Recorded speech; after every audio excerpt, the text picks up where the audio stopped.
everybody.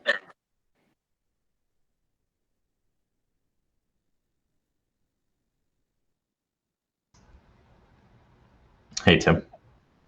Hey, Justin.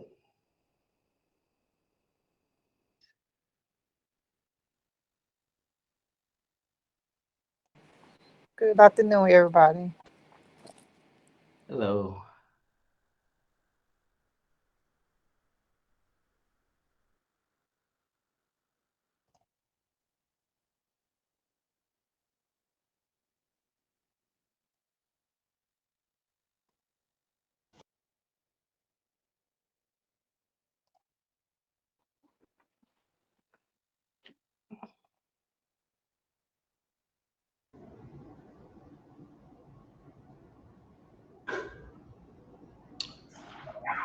Hello, Tim. Everybody else? Hello. Give oh, it looks like we're on time. So I'm gonna get started on everybody's time and get through this.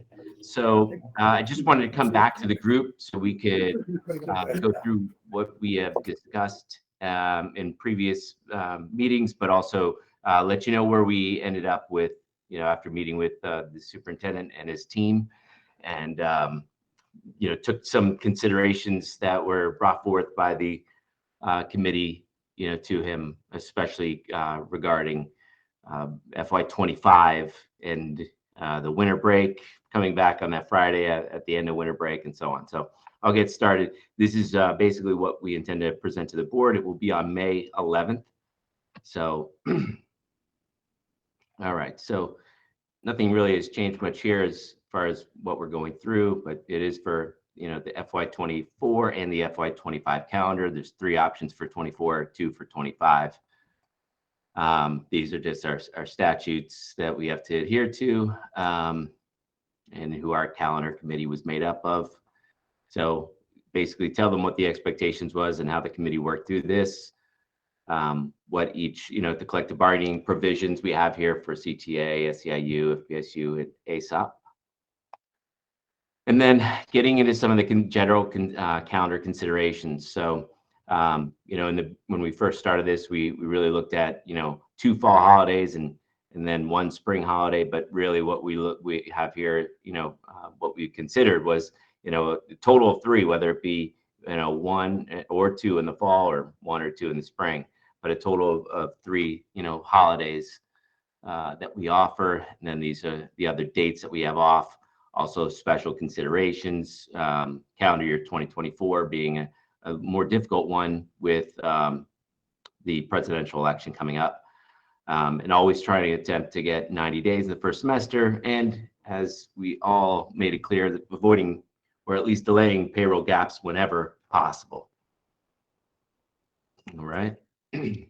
So other considerations we had, and were voiced to us, were related to the early start dates. Starting the first date you can, whether it be the 10th or the Monday after the 10th, or versus a late start, which did come to us as being preferred by some people. Not necessarily have the numbers to support it, but it was something that we were told to at least consider and have some options. Another was, do we continue having the full week off for Thanksgiving, ending the semester break and ending the semester before winter break, which is something that I made it very clear that this is highly recommended by our principals and our unions, avoiding partial weeks before or after winter break. Continue with our past practice for holidays or consider some additional ones. And this year we did. But then, like I said before, the presidential election in 2024 has 3 dates that we have to be mindful of when creating this calendar, which is the preference primary in March 19th, 2024, the presidential primary election, August 20th, 2024, and the presidential election in November. So all those really played a big role in what we were able to do in this calendar, in these calendars, 2 years. So these are the holidays that we have off for our teachers and then for our 12-month employees. And you'll see those built into the calendar. Just for reference, we're going to go through, First possible day for students for the FY24 is the 10th, and for 25 is the 12th, because the 10th is on a Saturday. And just looking back at our past 4 previous years, we've started the first day we were able to start on every one of them. These are just some dates that other districts have, and nothing's really changed. Broward and Miami does not have a calendar out there for anything beyond next school year, so we weren't able to really draw anything from that. But those who do have one for next school year, most of them are starting on the 10th, a couple starting on the 14th, and then the year after 25, you see 2 of them starting on the 12th that have one out there, starting on the 12th. And as we saw through our discussions in previous meetings, they start on the 12th because it's really hard to make the calendar work if you don't. Going a little bit later, it throws so many other things off. It makes it almost impossible to get that first semester in before winter break. So that's why I'm guessing they went along with those dates. And that's, I think, also why our preference is to start on the 12th as well. So for our first choice for FY24, the committee preference was to start August 10th, which is a Thursday. Also put notes in there about the Friday before, which is the first day for teachers to report, to be a day designated for prep in their classroom, things like that, not full meetings or anything. So I think that was a really great idea by the committee, and I think the teachers will definitely appreciate that. Then school year is 180 days, ending on May 30th, which is a Thursday. Teachers' last day there would be that Friday, the 31st. The semester break differential, it's 88 days versus 92, as close as you can get, really. It worked out pretty well. March 19th, presidential preference primary, we were able to land that on during spring break, and giving 2 spring holidays so that we can account for some other days based on not really needing it in the fall because many days fall on the weekends. And also this option has the least pay gaps. So here's what we're looking at, and what the calendar that we're all used to seeing, where, as I mentioned, those teachers coming in on Friday that 4th, school starting on that 10th. We have Labor Day here, this fall holiday here. We have full week of Thanksgiving. We have the full 2 weeks for winter break. On the 8th, teachers come back on that Monday, students come back on that Tuesday. Spring break, this beginning in March 18th. And like I said, the school year ending on May 30th, 31st for teachers. So ultimately, this calendar does work out really, really well. It's hard to justify the other options, but we were asked to bring some additional options just in case. So, but I made it very clear that this was the preference from the committee based on the least number of pay gaps, and just the way that it all worked out with getting the first semester in before winter break, being able to do what we want to do in terms of keeping the Thanksgiving week, keeping 2 full weeks for winter break. It just works out pretty well. Any questions from the committee on this?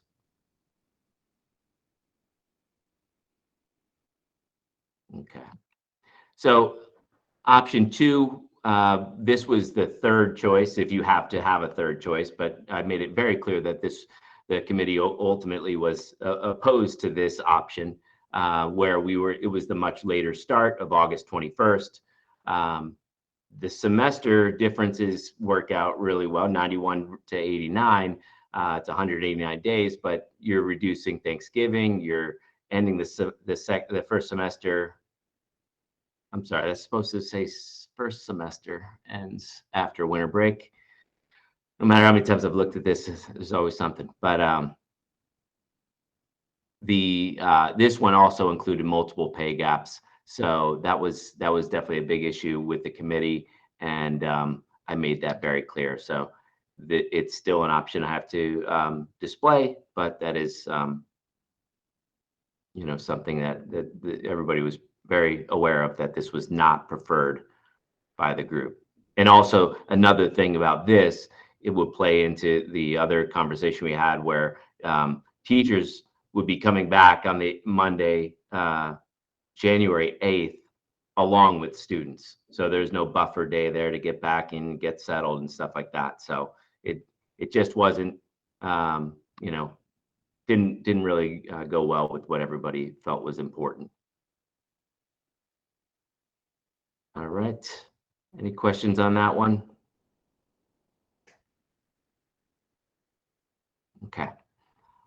So for FY24, the second preference, but I made it clear it was a distant second compared to the first one, was where we had a little bit a later start, but not as late as the 21st. So starting on Thursday, the 17th to June 5th, that Wednesday, that's Wednesday. It's 84 days versus 96. So one of the things was, anytime you start pushing it back just a little bit, you don't gain much out of that, but you lose you're down to 84 days now. It's almost like a week, that you lose of instruction there before the semester break. So it just wasn't something that the committee I shared, felt was a good proposal compared to the first one. Didn't have anything that really, any added value by starting a couple days later.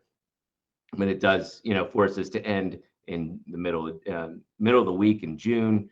And it also has additional pay gaps over the first one. So the superintendent and his team were made very aware the first one was the heavy favorite. Okay. Now getting into, I'm sorry, I forgot to look through this, but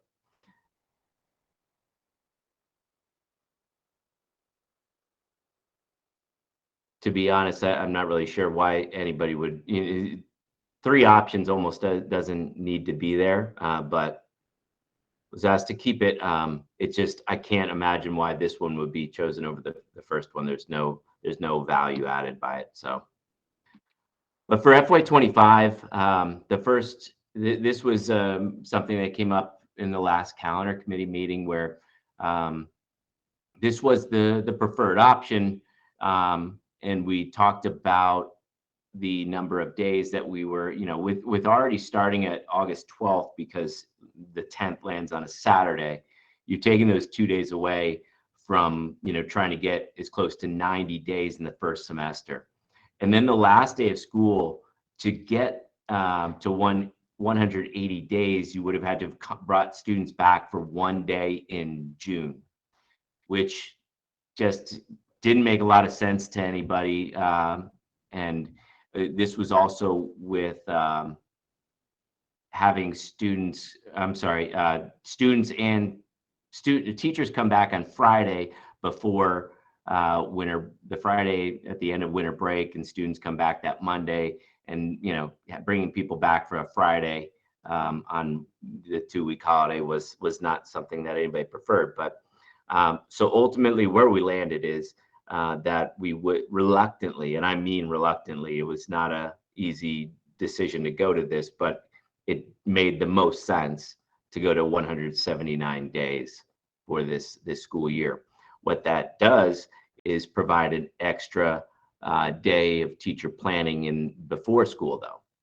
So you still have to have the duty days. You can't just, because it's 179 days, change it where you don't have the teacher duty day. Yes, Justin.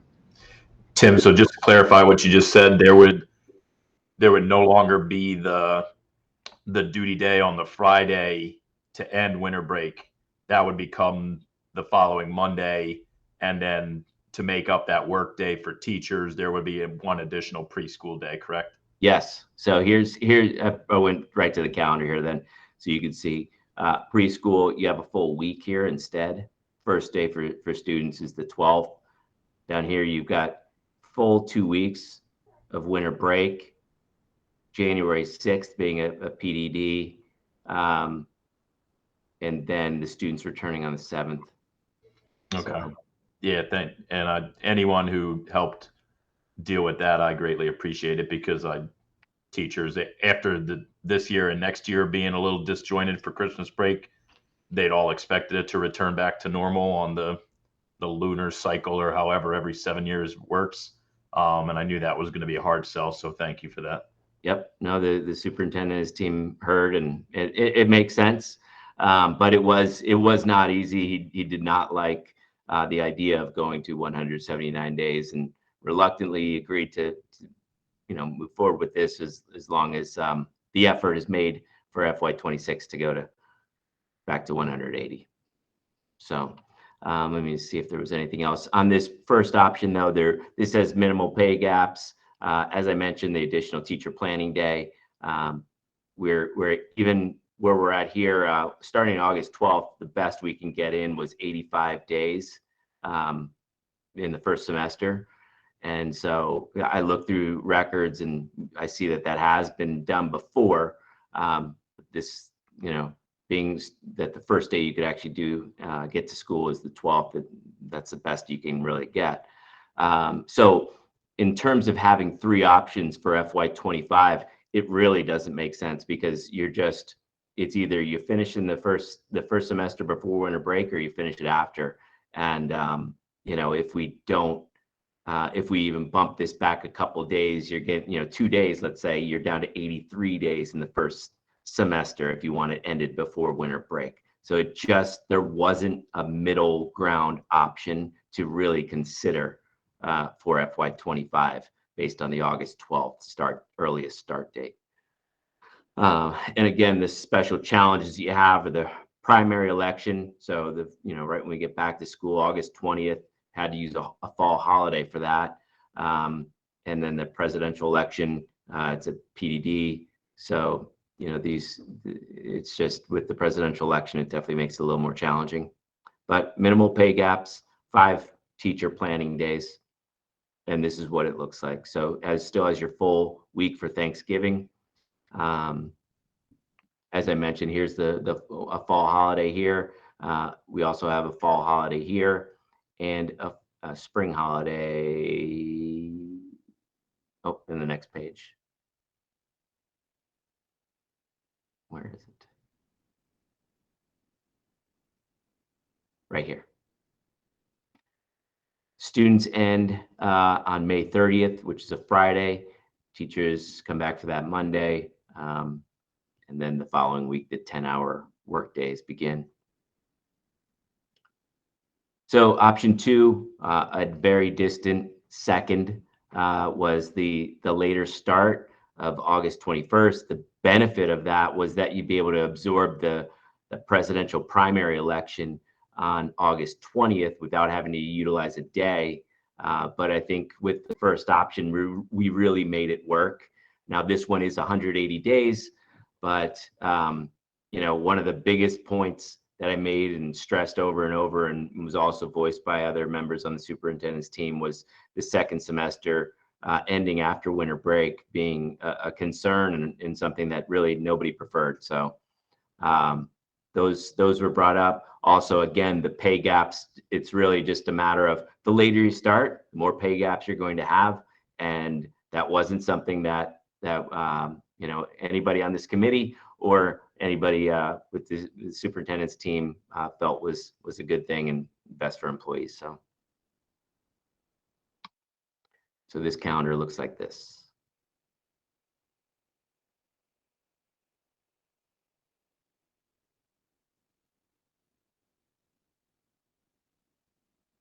And this is the one, I think, Nancy, that you mentioned has an issue with with here. So I'll have that. Or maybe not. No, I don't know. Anyway, let's see. So this August 20th was the presidential primary. So it's nice that we didn't have to use a holiday for it in this one, but overall, the rest of the calendar, you do see a reduction here in the Thanksgiving week, We do have a full 2 weeks for winter break, but again, when the second semester doesn't end until later in January, the kids and teachers are all coming back on January 6th, and it's not preferred, I'll just say. So let's see. Oh, I missed one. And then this is the second page of the calendar here. So the numbers work out as far as how many days and everything like that, but just this, I made it very clear that this is the distant second option for based on the input from the calendar committee meeting. And that's it. So I'll open it up now if anybody has any questions, comments, discussion, anything. Tim, what day did you say this would be before the board for the first viewing? May 11th. Let's go to the board on May 11th. Thank you. Yes, Mr. Longhofer. I had to unmute myself. Tim, could you go ahead and have our pay gap expert just kind of summarize when who was hit by pay gaps when on our preferred options? Yes. Hello, everyone. Pay gap expert. I'm going to say it because I say it every meeting. Pay gaps are inevitable. It's just a matter of the timing. Anyway, so for FY24, our option 1, 206 APs will have a gap. And then we have the ability to push the 206 NTs and 193 NTs to the following year. But then they have it on option 1 in FY25. Quick question. That's it for this. For the 2 options that the calendar committee is suggesting, that is all we have. Mr. Adicott, you have a question? Yeah, so would it be could you shift the start dates for the non-instructionals that are in those groups to earlier in the calendar so that you could avoid those pay gaps altogether? I never quite understood how this comes up when we're supposed to be receiving 26 pays. Everybody is getting their 26 pays. However, the calendar year is 365. So you end up with you can't divide that evenly over 26 weeks or 26 2-week pay periods. So there's always an extra day or two in the year that isn't covered. So eventually, every 11 to 12 years, that 2-week time period is going to catch up once you add all those days together. But anyway, we can't move. I've moved everybody as far forward as I can. I can't, otherwise they come in for a day and then they go home for a week. So I can't, that doesn't make any sense to come in for a day, go home for a week, come in for a full week. So the pay gap is something that is inevitable. There's really no way around it. Well, Robert, another way of looking at it too is when you look at that pay calendar with the pay periods in there, if their first start date doesn't fall in that pay period, then they cannot get a paycheck in that pay during that pay period. So that's another way to look at it too. That start date has to be right in that pay period. They have to work at least one day in order for us to cut a paycheck. Well, for a lot of the positions, and I'm not saying all of them, but a lot of them, you could move those dates earlier in July to avoid those pay gaps. But then they can't get into the school year, or they have a big break in their service in between when, believe me, I've tried my best to do that. And we have stretched it and postponed pay gaps as long as possible. By doing that, we reduce all the extended days. I push them back as far as I possibly can. I have tried to work it, and I have done the best we can to make it as early as possible, but they still need to finish out the school year and be there present for the students, and potentially some work that happens after the students leave. So it's not possible to do anything more than what I've done. Happy to have you come meet with me and I'll show you. And I might take you up on that offer. Fine, come on. Yeah. I'm here every day. other than Saturday, Sunday. Come on over. All right. And so Nancy, then the option one of next year. Option 1 of 25 is the 206 NTs. So that's a lot of the elementary school staff. And then the school food service managers, 193 NTs. And that's because I'm actually rigging them a little bit on FY24, pushing a day, not having them come in on a Monday for FY24. So I'm already doing a little bit of what I don't like to do in order to postpone it, but it's inevitable in the next school year. Okay. And just again, so I'm clear for FY24, it was 206 APs and then 206. That's it, 206 APs. Okay. And then FY25, it's 206 NTs and 193 NTs. Got it. That's as good as it can get, I think. I mean, your other option is to have them have the 206 NTs and 193 NTs have their pay gap in 24, where I don't give them a weird schedule where they start on a Friday, they skip a Monday, Tuesday. It's a little bit of an odd schedule that I'm going to give them. They could take their pay gap in 24 and then nobody has one in 25. That's a decision that we need to make down the road. Okay. You know what I mean? It's possible to just have them all have it and then nobody has one in 25 for option 1.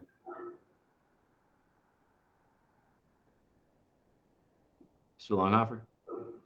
Yeah, I'll just continue to be on record. I'm in favor of giving workers the greatest possible notice that we can when they're getting a pay gap. And when we're able to look at this calendar right now and tell somebody your payback gap is coming in 15 months or 24 or 27 months, likely based upon how the calendar typically flows, I just think that's good information rather than, oh, by the way, when you start next year, you won't have a paycheck for 3 weeks because blah, blah, blah. Be able to get them that information as much in advance as possible so they can prep for themselves. Right. So Yeah. if 24 is when we want to have all 3 of those pay gaps, we can do that, and we do that notification, soon. And if we want to postpone the 2 to FY25, that's fine with me. I'm going to let labor make that and senior leadership make that decision. I also applaud you, Nancy, for taking the time to work through all of this because it's a thankless task to tell somebody when they're Yes, sir. delayed. 100% thankless, but yes, it's a labor of love. Sadly. Thank you, Nancy. We appreciate it. Yep. Anybody else? Any questions? No? All right. Well, No. I'm sorry. Did somebody say something? Oh, that was random. I said no. Oh, okay. Well, I just want to thank everybody for your help with getting through these calendars. And I think that, through everybody's input, we have some really good options here. And, hopefully the board sees that too. So again, thanks everybody for taking time out of your day to go through these and give some input, and have a great rest of your day. Hey, Tim, do you happen to have those calendars that you could send us? Oh, of I course. have them, Terry. I can give them to you. You have them? I already Okay. printed them, but you weren't here last Friday. I can send you the PDFs though. All right, thanks. All right. All right, but everybody have a great day.